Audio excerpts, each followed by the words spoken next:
अल्लाह की मोहब्बत की निशानियों में से एक यह है कि अगर अल्लाह आपसे प्यार करता है तो वह आपके लिए अपनी आज्ञाओं का पालन करना आसान कर देता है। आप नमाज पढ़ने में खुशी महसूस करते हैं, आप शरई तरीके से कपड़े पहनने में खुशी महसूस करते हैं, और आपको इस बात की परवाह नहीं रहती कि लोग आपके बारे में क्या सोचते हैं। हमारे लिए यह समझना बहुत ज़रूरी है कि अल्लाह हमें मौके देता है, और ये मौके सीमित होते हैं। मैं आपको एक आयत का मतलब बताता हूँ और चाहता हूँ कि आप हज़रत नूह अलैहिस्सलाम के बारे में सोचें।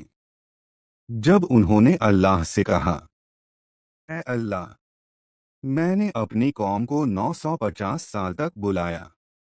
मैंने उन्हें खुलकर भी बुलाया, छुपकर भी बुलाया, दिन में भी बुलाया और रात में भी बुलाया। मैंने हर तरीका अपनाया, लेकिन वे लोग इस संदेश को स्वीकार नहीं कर रहे। तब अल्लाह ने उनसे एक बात कही जो हम सब के लिए सबक है। अल्लाह ने फरमाया कि अब कोई और इस संदेश को स्वीकार नहीं करेगा। जो लोग मान चुके हैं वही मान चुके हैं, बाकी लोग अब नहीं मानेंगे। इसका क्या मतलब है?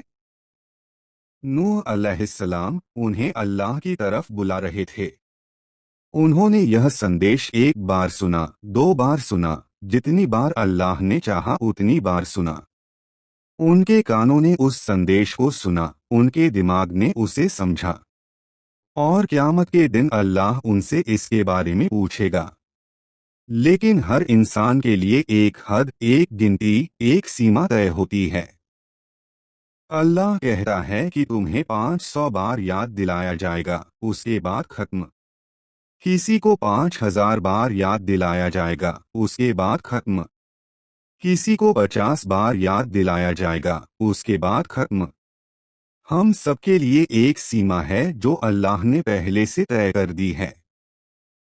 इसलिए जब भी कोई आपको अल्लाह की याद दिलाए, अल्लाह की इबादत करने की, अच्छे काम करने की, दूसरों की मदद करने की, हराम से बचने की, हलाल को अपनाने की और सदका देने की, तो याद रखें, यह अल्लाह की तरफ से आपके लिए एक मौका है।